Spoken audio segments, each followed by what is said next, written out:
ang Mayon Volcano sa dinarayo ng mga turista sa Bicol Region. Sino ba naman ang hindi mahuhumaling sa ganda nito? Pero hindi lingid sa kaalaman ng iba, noong taong 2006, nang manalasa ang bagyong Riming, ay daan-daang katao ang nasawi dito dahil sa pinagsamang bagyo at lahar. Isa sa labis na naapektuhan ay ang Barangay Padang sa lungsod ng Legazpi, na ngayon ay tinaguriang Ghost Barangay at Killer Highway. Ayon sa mga residente, marami raw mga kaluluwa ang hindi matahimik at patuloy pa rin na nagpapakita at humihingi ng tulong. Isa sa maswerteng nakaligtas sa trahedya ay si Maria Luz Asopardo, na ngayon ay caretaker ng Padang Memorial Cross. Ayon sa kanya, sa tagal niyang naging caretaker, wala pa raw siyang nakikitang kakaiba.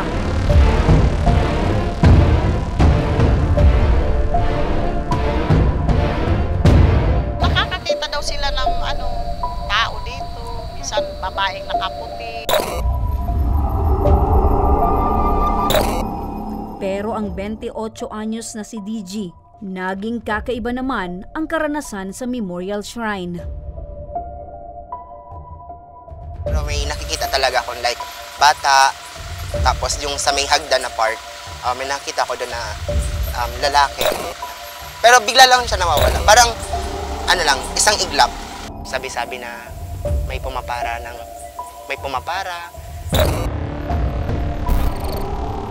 Pero wala naman daw sasak. Parang hihinto na lang yung sinakyan. Tapos yung driver na lang siguro yung makakaramdam. Minsan may nakikita na may tao pala doon, may nag-aabang. Tapos pinasakay na ng driver, pero wala naman pala. Pero yung naamoy ko po na kandila po, sa loob talaga yun. Maging ang punong barangay ng Padang na si Kapitan Harold Benvenuto, hindi nakaligtas sa mga kababalaghan sa lugar. Gabi na kami umuwi.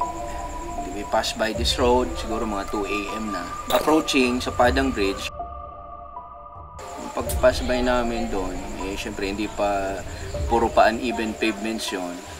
Daan-daan, may nakakasulubong na kaming, nakakita na kami ni Father na yung tatay ko na babae, hindi namin maaninag yung mukha niya. Yung shirt niya, floral na color brown na siguro mga putik-putik na yun. Tapos, basta wala siyang mukha and naka-blouse na flower, maputik yung short niya. Nakapaa.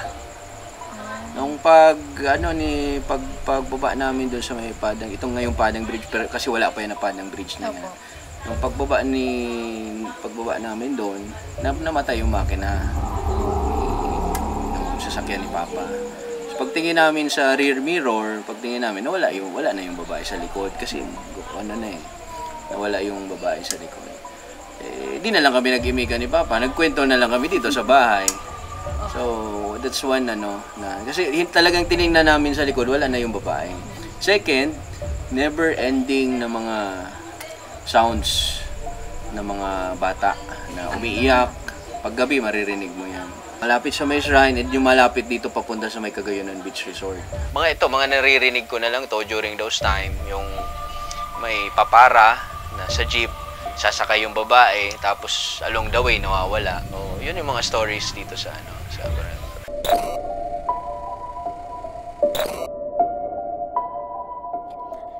Totoo nga ba ang mga nagpapakita o nagpaparamdam ng mga kaluluwa, kaya madami ang mga nadidisgrasya? Dahil sa kanilang mga kwentong kababalaghan, ay pinuntahan ng Team Ako Bicol Tabang Ora mismo ang lugar. Eto nga mga ka-action, personal kong pupuntahan kasama ang aming team, etong Barangay Padang, kasi ito ay kinukonsider nilang Killer Highway at Ghost Barangay dito sa Legazpi City. Ito ay matapos na masalanta ng Super Typhoon Riming nung nakaraang taong 2006. Kaya mga ka-action, tara!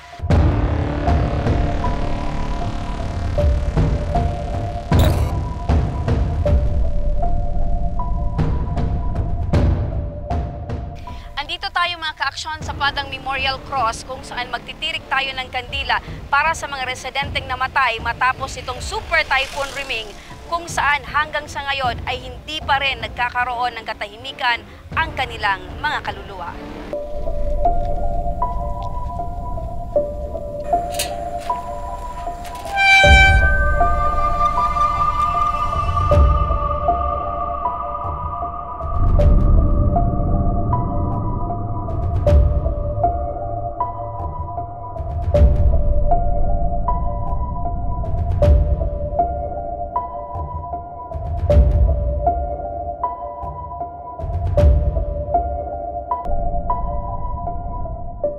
Ngayon, lakas loob naming susubukan na pakiramdaman kung meron nga ba talaga. Alas 3 ng madaling araw nang marating namin ang shrine. Tahimik at huni lamang ng kuliglig ang aming naririnig. At pailan-ilan lamang ang mga dumaraan sa lugar. Ilang oras din kaming naghintay sa lugar. Pero wala kaming naramdamang kakaiba.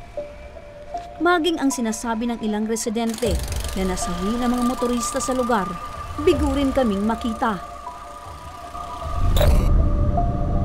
Inalam din namin sa Philippine National Police kung totoo nga ba na ang mga naaksidente ay dulot ng mga kaluluwang hindi matahimik sa lugar. Pero lahat ng ito, pinabulaanan ng PNP. Actual incident yan ang mga pangyayari na talagang minsan nasa driver din yan eh. Minsan yung kawalan ng disiplina, minsan nagmamaniho pa na lasing. Pangalawa, yung may mga mechanical defects pala. Sasangkay ka agad sa sasakyan, hindi man lang chine-check yung kanilang sasakyan. Yung pala, may problema, may defective lights o ano.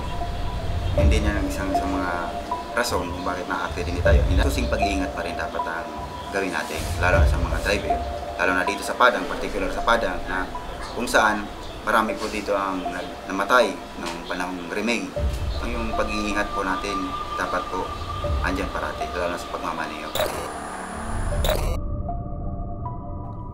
Kahit ilang taon na ang lumipas, ay hindi rin mababaon sa limot ang trahedyang kumitil sa buhay ng daang-daang residente sa lugar. Kung Padang Memorial Cross, this will serve as a reminder, no, for everyone that every year we will going to commemorate, no, the devastated and the tragic loss of lives and properties because of the Typhoon Remeng, no, na nangyari po last November 30, 2006. May makikita po tayo doon na 3 cross, and basically the meaning of that 3 cross is that pray, hope, and love. Marami man ang nakakaranas ng hindi maipaliwanag na kababalaghan sa lugar. Isa lamang ang nais ng mga residente, ang magkaroon ng kapayapaan ang lahat ng mga kaluluwa.